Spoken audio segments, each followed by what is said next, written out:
Hello viewers, আসসালামু আলাইকুম। সবাইকে স্বাগতম ট্রাভেল অ্যান্ড ফানে। আশা করি আপনারা ভালো আছেন। আজ বৃহস্পতিবারের আয়োজন নিয়ে আসলাম। তো আপনারা জানেন যে বৃহস্পতিবার মানে হচ্ছে যে আপনাদের সবচেয়ে বেশি যে প্রশ্নটা করেন সেটার উত্তর দেওয়ার চেষ্টা করি, সেই বিষয়ে কথা বলার চেষ্টা করি। তাহলে গত সপ্তাহে যেটা দেখলাম, এর আগের সপ্তাহেও তাই, সেটা হচ্ছে সবাই কানাডার ব্যাপারে জানতে চান। তো সেটা নিয়ে আজকে কথা বলছি যে কানাডার ব্যাপারে যেটা হচ্ছে যে আমি একটা জিনিস লক্ষ্য করছি যে সবাই একটু মানে তাড়াহুড়া করছেন। হ্যাঁ, তাড়াহুড়া দুইভাবে হচ্ছে। এক, সবাই চাইছেন আমি যেন খুব দ্রুত এবং প্রতিদিন আমি কানাডা নিয়ে কথা বলি, যে কানাডার সব কিছু একবারে শেষ করে ফেলি, এরকম একটা ব্যাপার। তারপর আবার আরেক ধরনের হচ্ছে যে অ্যাপ্লাই করতে চাইছেন এবং খুব দ্রুত এটার মানে একটা উত্তর চাইছেন।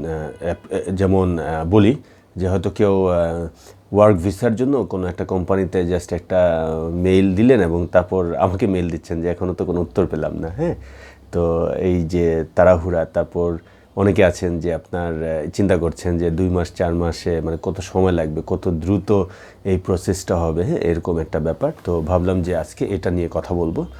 তো একটা জিনিস বলি যে এটা যদি ইমিগ্রেন্ট ভিসা কানাডা না হয়ে যদি কোনো ট্যুরিস্ট ভিসা হতো কোনো দেশে, তাহলে হয়তো আপনাকে কয়েক সপ্তাহ অপেক্ষা করতে হয়। এটা ডিপেন্ড করে এক একটা দেশের জন্য এক একটা সময়। হ্যাঁ, কিন্তু কানাডা ইমিগ্রেন্টের জন্য অথবা কানাডায় ওয়ার্ক পারমিট নিয়ে সেখানে কাজ করার জন্য এবং পরবর্তীতে ইমিগ্রেন্ট নেবেন, এরকম যদি কারো উদ্দেশ্য যদি থাকে, তাহলে আমি বলবো যে ধৈর্য ধরতে হবে।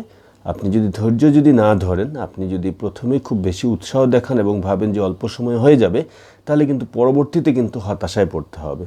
তো সেই কারণে আমি ভাবলাম যে আজকে এই ব্যাপার নিয়ে আমি কথা বলবো। তো আমি যদি একটু অন্যভাবে যদি উদাহরণ দিই, হ্যাঁ, ধরেন আমরা যারা ভাড়া বাসায়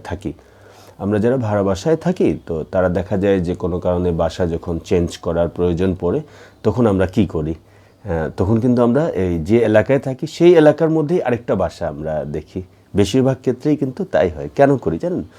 এটা হচ্ছে যে আমরা আমাদের কমফোর্ট জোন থেকে আমরা বের হতে চাই না, যে কারণে একটা বাসা চেঞ্জ করে আরেকটা বাসা যখন নেওয়ার প্রয়োজন পড়ে, আমরা প্রথম পছন্দটা থাকে নিজের এলাকার মধ্যে। দেখা যায় একজন 15 বছর, 20 বছর, 30 বছর ঘুরে ফিরে একই এলাকার মধ্যে কিন্তু থাকছেন। ওই যে কমফোর্ট জোন, ওই কমফোর্ট জোন থেকে বের হতে চাইছেন না।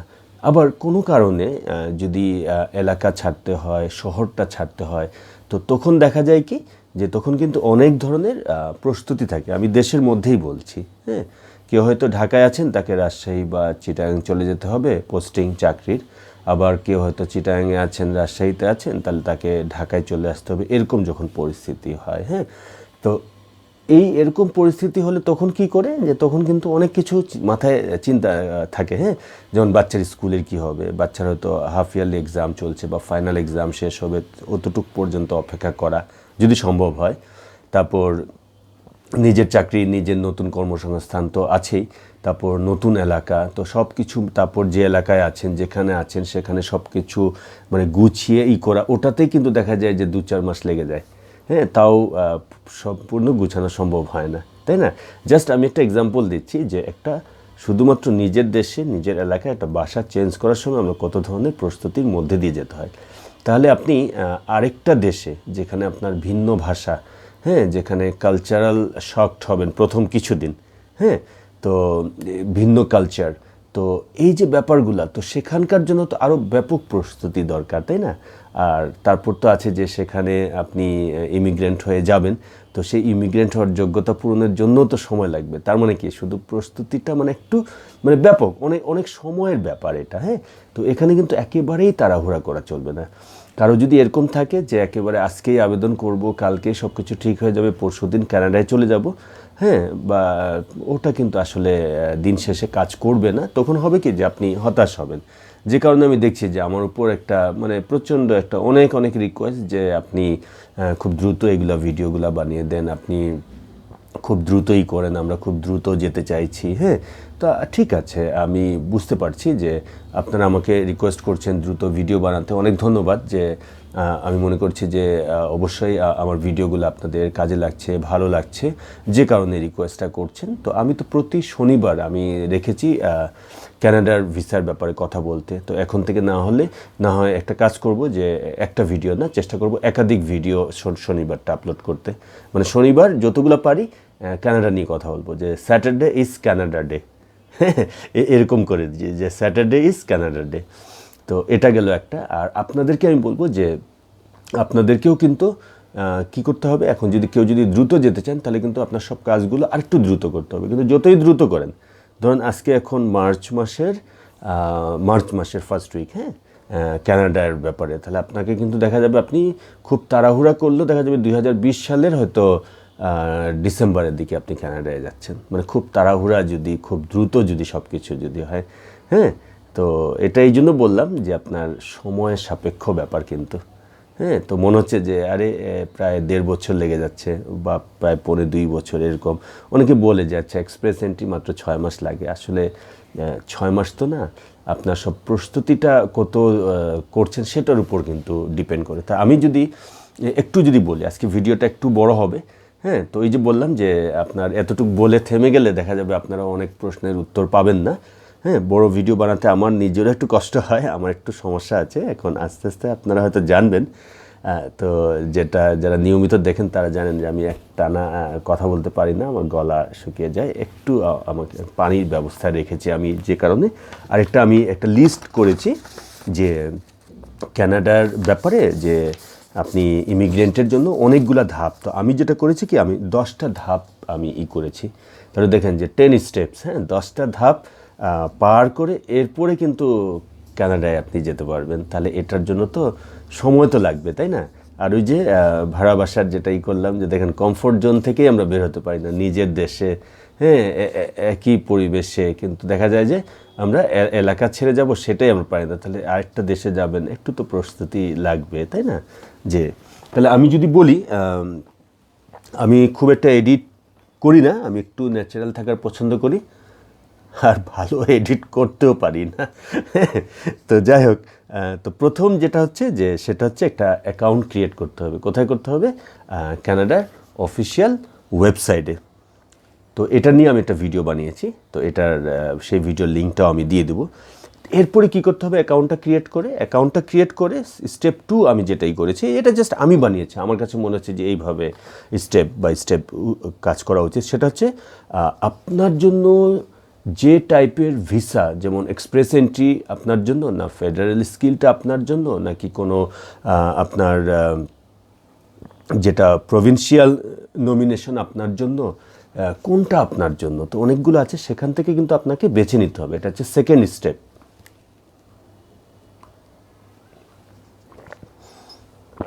তারপর যেটা হচ্ছে থার্ডে গিয়ে আপনার পড়ছে যে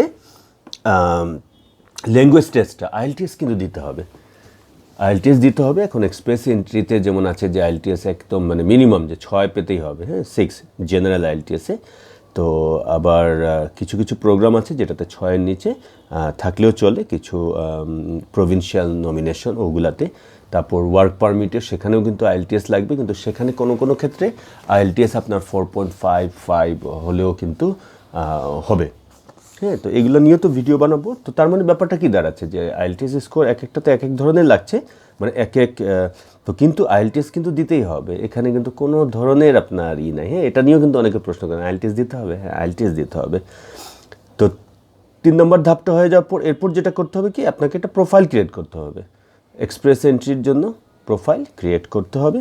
এরপর যেটা হচ্ছে আপনাকে ইসিএটা করতে হবে। তো ইসিএটা কি? ইসিএটা হচ্ছে এডুকেশনাল ক্রেডেনশিয়াল অ্যাসেসমেন্ট, যেটাকে বলা হয় ইসিএ। যে আপনার যে সার্টিফিকেট, যেটা পড়াশোনার, আপনি হয়তো ইন্টারমিডিয়েট পর্যন্ত পড়েছেন, আপনি গ্র্যাজুয়েট, আপনি মাস্টার্স করেছেন, পিএইচডি করেছেন, এমবিবিএস করেছেন, হ্যাঁ, আপনি যেটাই করেন, তো সেটা তো আপনি দেশে করেছেন অথবা আরেক দেশে করেছেন। তো সেটা কানাডার এখান থেকে, যেটা হচ্ছে একটা তাদের এজেন্সি আছে যে ওয়ার্ল্ড এডুকেশন সার্ভিস, তারা এটাকে যেটা করে কি, যে তারা এটাকে ইভালুয়েট করে, যে কানাডার এডুকেশন সিস্টেমের সাথে মিল রেখে তাহলে এটার কতটুক পয়েন্ট আপনি পাবেন। এটা তো আরও কয়েকটা এজেন্সি আছে এটা তো ওয়ার্ল্ড এডুকেশন সার্ভিসটা দেখি যে সবাই এটাই করে, এটা মনে হয় বেটার। তারপর হচ্ছে যে কেউ যদি প্রভিন্সিয়াল নমিনেশনে যদি অ্যাপ্লাই করেন তাহলে সেখানে আবেদন করতে হবে। এরপরে যেটা হচ্ছে নাম্বার 7, যে একটা ইনভাইটেশন পাবেন আপনি, সেটা এক্সপ্রেস এন্ট্রি হোক, আপনি প্রভিন্সিয়াল নমিনি হোক, তো সেটা হচ্ছে তারাই আপনাকে একটা ইনভাইটেশন টু অ্যাপ্লাই, হ্যাঁ, তারাই বলবে, একটা মেইল পাঠাবে যে এখন তুমি মনোনীত হয়েছে, এখন তুমি এটা অ্যাপ্লাই করতে পারো। হ্যাঁ, তো এতগুলো ধাপের পর দেখেন এটা আসবে অ্যাপ্লাইয়ের পর। এরপর আপনি করবেন কি, আপনি অ্যাপ্লাই করবেন। ওই অ্যাপ্লাই করার সময় কিন্তু আপনাকে সবগুলা ডকুমেন্টস দিতে হবে। আপনার অনেক মানে 60 দিনের মতো সময় দেয়, 2 মাস। হ্যাঁ, যে 2 মাসের মধ্যেই আপনার এগুলো সব পেপারসগুলো দিয়ে আপনাকে অ্যাপ্লাই করতে হবে। তার মধ্যে আবার এর মধ্যে আছে আবার ব্যাংক স্টেটমেন্ট, যেটা হ্যাঁ, যে এটা এক এক ক্ষেত্রে এক একটা, যে ব্যাংকে যে টাকা জমা রাখাটা, হ্যাঁ, তো এক্সপ্রেস এন্ট্রিতে হলো এক ধরনের, পিএনপিতে এক ধরনের, হ্যাঁ, ওয়ার্ক পারমিটে আপনাকে অবশ্য ব্যাংকের দেখানো লাগে না যদি জব অফারটা থাকে, তো সেটা একটা কাজ হচ্ছে। এরপরে হচ্ছে আপনার নাম্বার 8-এ গিয়ে যাচ্ছে যে আপনার মেডিকেল হবে এবং আপনার হচ্ছে ব্যাকগ্রাউন্ড চেক, এই কাজটা। তো 8টা স্টেপ হয়ে গেল। এরপর আরও 9 নম্বর স্টেপটা হচ্ছে আপনাকে ভিসার জন্য, সব কিছু কনফার্ম যখন হয়ে গেলে আপনাকে ভিসার জন্য অ্যাপ্লাই করতে হবে। তো ওটা অবশ্য কয়েক সপ্তাহের মধ্যে হয়ে যায়। আর তারপর হচ্ছে ভিসা স্ট্যাম্প যখন হয়ে যাবে তখন আপনাকে প্রস্তুতি নিতে হবে কানাডায় যাওয়ার। তাহলে দেখেন যে আপনি এখানে, আমি এটা সাজিয়েছি যে পরপর 10টা স্টেপ আছে। তাহলে এই যে পরপর 10টা স্টেপ আছে, এখন তাড়াহুড়া করে ভাই এই 2 মাসে, 4 মাসে, 6 মাসে কিন্তু এটা হবে না, সরি 2-4 মাসে কিন্তু এটা হবে না। তাহলে এক্ষেত্রে যেটা হচ্ছে যে অবশ্যই ধৈর্য ধরতে হবে। মানে তাড়াহুড়া যদি কারো যদি থাকে যে না, তাহলে আমার মনে হয় যে কানাডা তাহলে আপনার জন্য না। কানাডার জন্য আপনাকে অবশ্যই ধৈর্য ধরতে হবে, সময় দিতে হবে, একটা ভালো প্রস্তুতি নিতে হবে, তাহলেই কিন্তু সম্ভব। নাহলে কিন্তু হতাশ হতে হবে, ভাববেন যে ধুরো এটা কি, এটা হচ্ছে না বা আমি পারছি না। হ্যাঁ, তো এক্ষেত্রে একটা জিনিস বলি যে আমি আরেকটা হয়েছে, যে সেটা হচ্ছে যে আমি অ্যাপ্লাই করেছি কিন্তু এখনও কোনো উত্তর পাইনি। তো ভাই দেখেন, আপনি দেশে, হ্যাঁ, bdjobs.com বা অন্য যে কোনো আপনার জব পোর্টালে আপনি একটা চাকরি দেখে একটা অ্যাপ্লাই করবেন, হ্যাঁ, তা ওই একটারই কি আপনি আশা করতে পারেন যে একটা দিয়ে একটার অ্যান্সারটা আপনি পাবেন?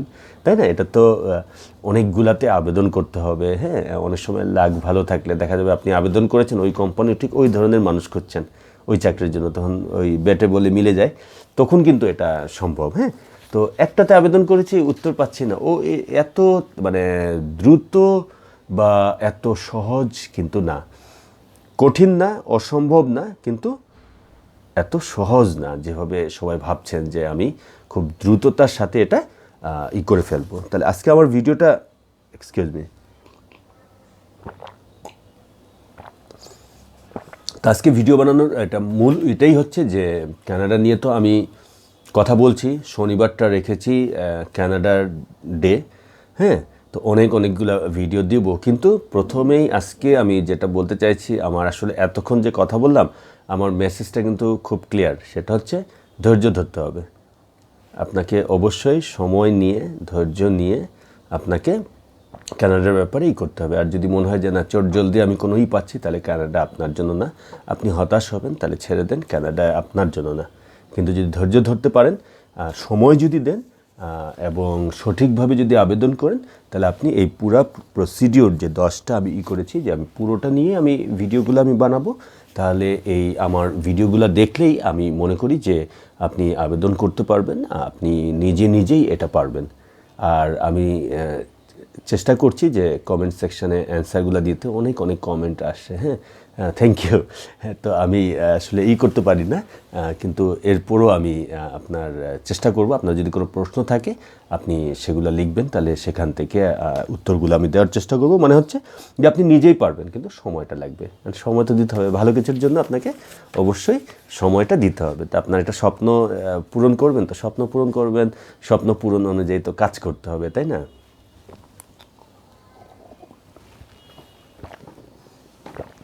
আজকে ভিডিওটা একটু মনে হচ্ছে বড় হচ্ছে, 10 মিনিটের মতো মনে হয়ে গেছে। তো আশা করি যে একটা মেসেজ আমি যেটা দেওয়ার চেষ্টা করছি সেটা আপনাদের দিতে পেরেছি, যে তাড়াহুড়া করা যাবে না, ধীরে সুস্থে কানাডার জন্য আবেদন করতে হবে, সঠিকভাবে আবেদন করতে হবে। সব গাইডলাইনগুলো স্টেপ বাই স্টেপ আমি সাজিয়েছি 10টা, এবং এই সবগুলো নিয়ে আমি ভিডিওটা বানাবো, কিন্তু ধৈর্য ধরতে হবে। তো আজকে এই পর্যন্তই। ট্রাভেল অ্যান্ড ফানের সাথে থাকার জন্য অনেক অনেক ধন্যবাদ। যারা চ্যানেলটি সাবস্ক্রাইব করেছেন অনেক অনেক ধন্যবাদ, তারা তো আছেনই। আর আপনারা আপনাদের বন্ধুবান্ধব কাছের মানুষদের জানাতে পারেন ট্রাভেল অ্যান্ড ফানের ব্যাপারে, এবং তাদেরকে অনুরোধ করতে পারেন যে এই চ্যানেলটা সাবস্ক্রাইব করে ট্রাভেল অ্যান্ড ফানের সাথে থাকার জন্য। তাহলে ভালো থাকবেন, সুস্থ থাকবেন। আল্লাহ হাফেজ।